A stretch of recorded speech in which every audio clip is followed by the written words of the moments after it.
Naturally দেব থাকলে তো খুব ভালোই হবে, তাই জন্য আজকেও এসছে। I am very happy. দেবের আশা কি মনে হচ্ছে এইখানে ভোটের জয়যাত্রাকে আরো এগিয়ে নিয়ে যাবে? অফকোর্স প্রচুর মানুষ দেবকে ভালোবাসে, দেবকে ভালোবাসে, তো ন্যাচারালি দেব থাকলে এটা তো বড় একটা অ্যাডেড অ্যাডভান্টেজ ডেফিনেটলি। আর একটা শেষ প্রশ্ন, দেব দুবারের সাংসদ, কোনো বিশেষ টিপস নিচ্ছেন আজকে? অনেক সময় দেয়, মাঝে মাঝেই দেয় যে মন থেকে কথা বলবে, সব ভালো করে কথা বলবে, এরকম বলে। ও নিজে ভালো মানুষ বলে ভালো ভালো টিপস দেয়,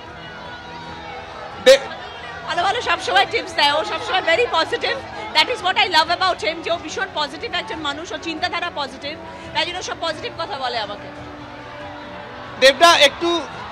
দেবটা জানতে চাইবো কিরম লাগছে সহকর্মীর হয়ে প্রচার করতে? প্রচার তো অনেক কেন্দ্রেই করছে।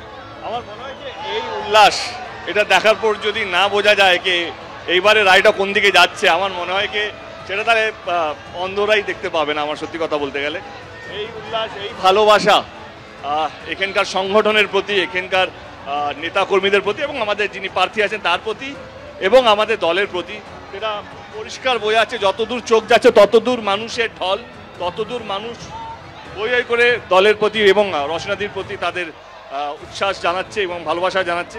এটা দেখে রায়টা বোঝাই যাচ্ছে। শেষ প্রশ্ন, অনেকেই বলছেন দেব এত কনফিডেন্ট, নিজের কেন্দ্রের থেকে বেশি অন্যদের কেন্দ্রে সময় দিচ্ছেন, উত্তর থেকে দক্ষিণ। আমার মনে হয় যে কাজ করে মানুষের জন্য, সত্যি যারা কাজ করে, আপদে বিপদে যেই প্রার্থী থাকে, কর্মী থাকে, তাকে ভয় পাওয়ার দরকার নেই, কারণ তারা মানুষ জানে কে কাজ করে, কে বাতলা করে।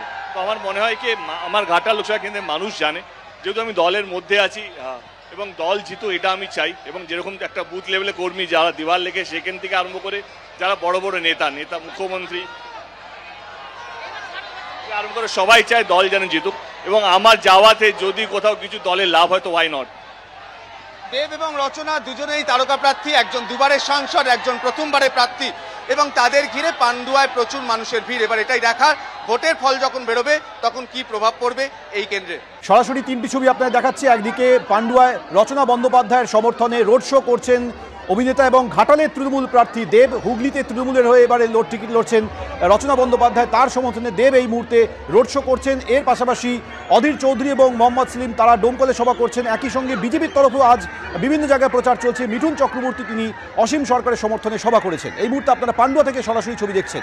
হুগলির তৃণমূল প্রার্থী রচনা বন্দ্যোপাধ্যায়ের সমর্থনে দেবের রোড শো। দেব দাবি করেছেন যে এবারে তৃণমূলের পক্ষেই এই কেন্দ্রে ভোট পড়বে। তিনটি ছবি আপনারা দেখাচ্ছে, একদিকে তৃণমূলের প্রচার, একদিকে বিজেপির প্রচার, আর একদিকে কংগ্রেস সিপিএমের যৌথ প্রচার। অর্থাৎ কংগ্রেস সিপিএম অধীর চৌধুরী এবং মোহাম্মদ সেলিম একই মঞ্চে রয়েছেন। মিঠুন চক্রবর্তী তিনিও কিছুক্ষণ আগে সভা করেছেন কালনায় অসীম সরকারের সমর্থনে। আর অন্যদিকে পান্ডুয়া এই মুহূর্তে রোড শো করছেন ঘাটালের তৃণমূল প্রার্থী তথা অভিনেতা দেব, হুগলির তৃণমূল প্রার্থী রচনা বন্দ্যোপাধ্যায়ের সমর্থনে। অর্থাৎ সপ্তাহের শেষে জোর কদমে প্রচার শাসক বিরোধী সব পক্ষের।